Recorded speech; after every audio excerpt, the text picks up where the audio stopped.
नाशिक धर्मांतर आरोपींची आता मोडस ऑपरेंडी समोर आली आहे आणि वेगवेगळ्या मार्गांनी तरुणींवर दबाव टाकला जात होता।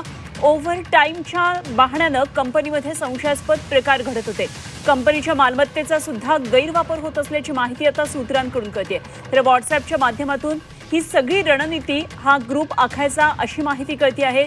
तर नाशिकमधल्या बहुराष्ट्रीय कंपनीतलं हे धर्मांतर प्रकरण आहे आणि या संदर्भात आरोपींची मोडस ऑपरेंडी नेमकी कशी होती या समोरच्या काही धक्कादायक बाबी आलेल्या आहेत। तर वेगवेगळ्या मार्गांनी तरुणींवर इथं दबाव टाकला जात होता। ओव्हरटाईमच्या बहाण्यानं कंपनी संशयास्पद प्रकार घडत होते।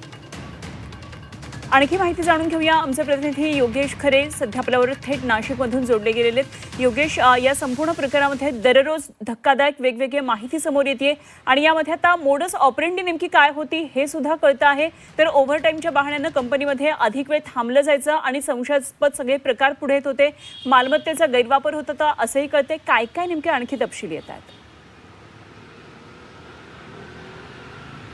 खरं आहे, कंपनीमध्ये राहून कर्मचाऱ्यांची हॅरेसमेंट करणं हे एकमेव ध्येय या सगळ्या आरोपींचं होतं।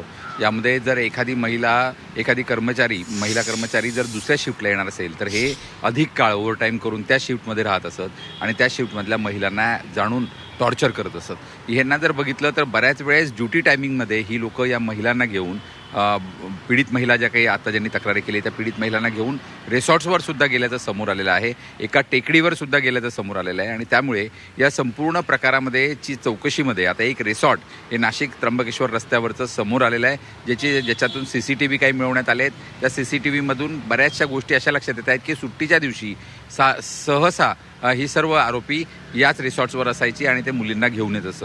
त्यामुळे एकूणच हे संपूर्ण सुनियोजित षडयंत्र हे ऑफिसमध्ये रचलं जायचं आणि त्याचं इम्प्लिमेंटेशन किंवा त्याचं जे काही हे असायचं ते बाहेरच्या बाजूला केलं जायचं हे पोलिसांच्या लक्षात येत आहे। त्या पोलिसांचे कॉल रेकॉर्डसुद्धा पोलिसांनी हे सगळे कॉल रेकॉर्ड्स तपासले असता अधिकारी ज्या होत्या म्हणजे आता चेनानी जी त्या ठिकाणी ऑपरेशन मॅनेजर होती तिच्या उपस्थितीमध्ये ती भर ड्युटीमध्ये सुद्धा अनेक वेळेस बाहेर घेऊन जाऊ द्यायची मुलींना।